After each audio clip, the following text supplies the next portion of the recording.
Hi guys, hello boys and girls, hello my dear fellow foreign English speakers. It's Robbie here from EnglishHarmony.com and welcome back to my video blog. Today I'm going to respond to a particular question that I received from one of my blog readers.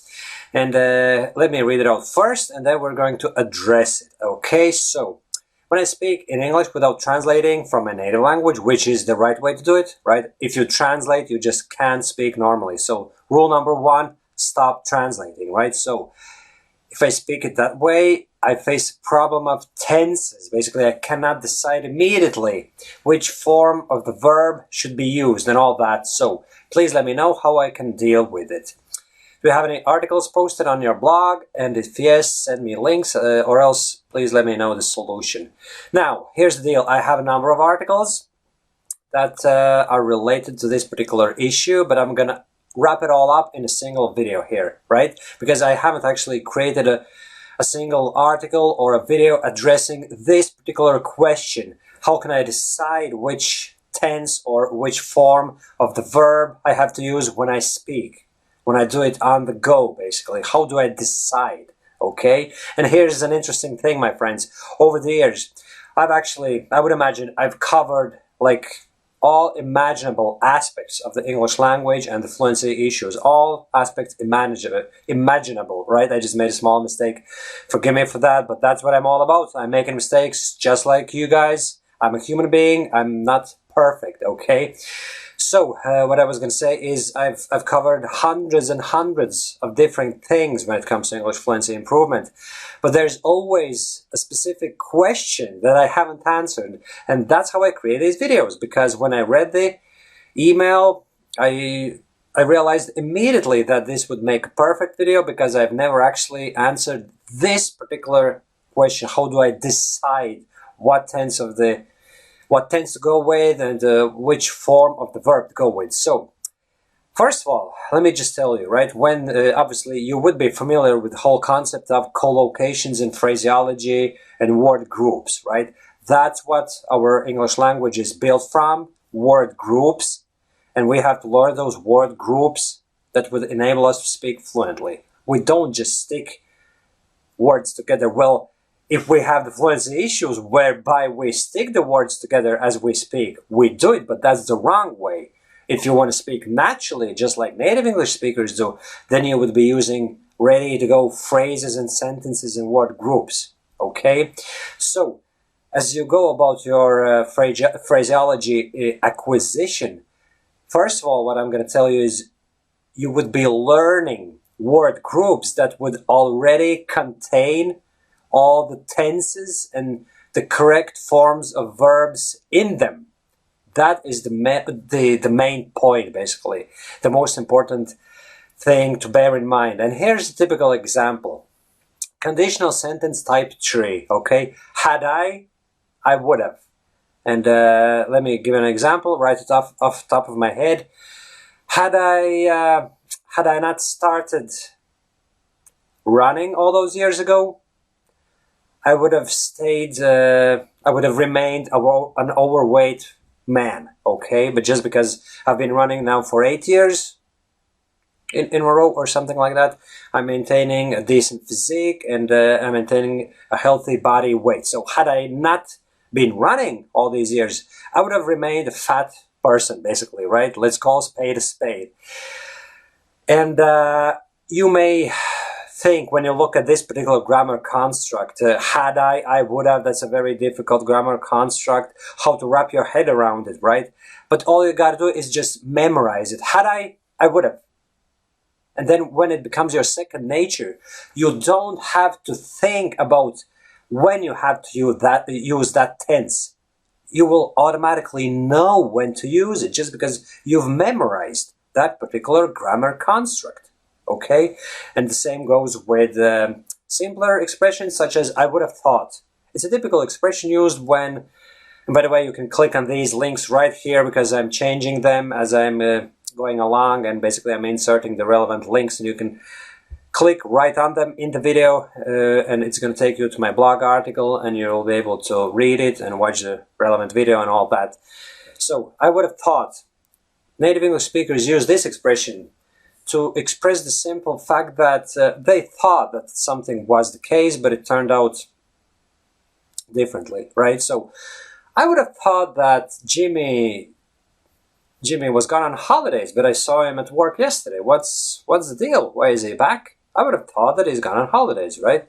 So once you memorize that phrase, I would have thought it contains all the necessary grammar, all the tenses, the verb forms and all that in it. You don't have to decide anything, if you know what I mean. The decision making is taken out of the equation, so to speak. Once you memorize a ready-to-go phrase, it's all wrapped up, okay, in a single package. You just memorize it and use it, and then there's no decision making.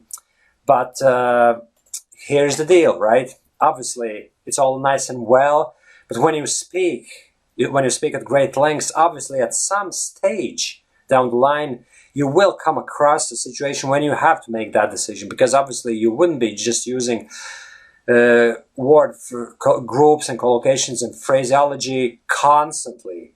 You will be making sentences as you go along, because there's no possible scenario whereby you can take like 100 different phrases and create your speech purely out of them without using a single additional word, right? Obviously you would be using those phrases all the time, but you would have to join them together, forming sentences, okay?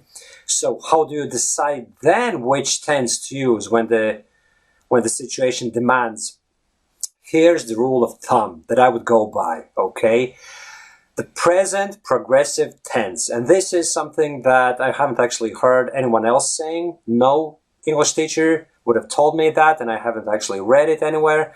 But over the years, as I've been working with my own English, and I've been creating hundreds of articles and videos for my blog for you guys to enjoy, I've realized that the present progressive tense, basically I'm doing something, right? I'm doing, is the most universal tense, so to speak. You can use it to refer to any event happening in the past, in the now, and in the future. And here's exactly what I'm talking about, right? Talking about present actions, right? Obviously, you'd be using the present continuous tense, okay? And this is the link you can click on. Present continuous substitute present simple tense, right? Because obviously we are all taught that when describing actions that are ongoing at this particular moment in time, we would definitely have to use the present progressive tense. But what about general activities that you engage in on a regular basis? They teach you that you have to use the present simple. But basically, I work in such company, I go to work every day by bus, blah, blah, blah, blah. So all those actions have to be described using present simple tense, and only that tense, right? But here's the deal. Conversationally, people use present progressive interchangeably with the present simple tense. Just like I said, click on this link, read the article, read it once, read it 2 times till it registers, and then you'll realize what I'm talking about, right? Basically, I can easily say, I'm always driving to the college on the motorway. I'm always taking the motorway because it's easier. I just use the present progressive tense. I didn't say I always take the motorway, even though I could have said it. But just because I chose to use the present progressive doesn't make it incorrect. So here's a typical example how the present progressive works in both situations whenever you're referring to typical actions or actions that are ongoing at this particular moment in time. Speaking of past events, you may want to read this article. English conversational past tense, right? Conversationally, when people talk about past events, they oftentimes kind of imagine themselves in that event, and they kind of bring all those memories back, and they talk about them as if they're going on at this moment in time. So the past becomes the present, and obviously you can use the present progressive tense to refer to past events, okay? And just like I said, read the article, listen to the video, watch it, and it'll all make sense. And speaking of the future, where's the article? Yeah, this is the article. Forget about will future tense, use progressive, present progressive instead. Basically, this is one of the biggest mistakes made by you guys. You would be using the will future. Basically, I will do it. all the time when referring to future events, but more often than not, native English speakers wouldn't be actually using the will tense. They would be saying either going to do something, right? I'm gonna do it. I'm gonna go shopping today, right? Or I'm going, which is more about events that you've planned. But you don't necessarily have to analyze the whole thing and think about, hold on, is that an event I planned, or is it something I didn't really plan, but I'm going to do it anyway? You can just stick with the rule of thumb of using present progressive, okay?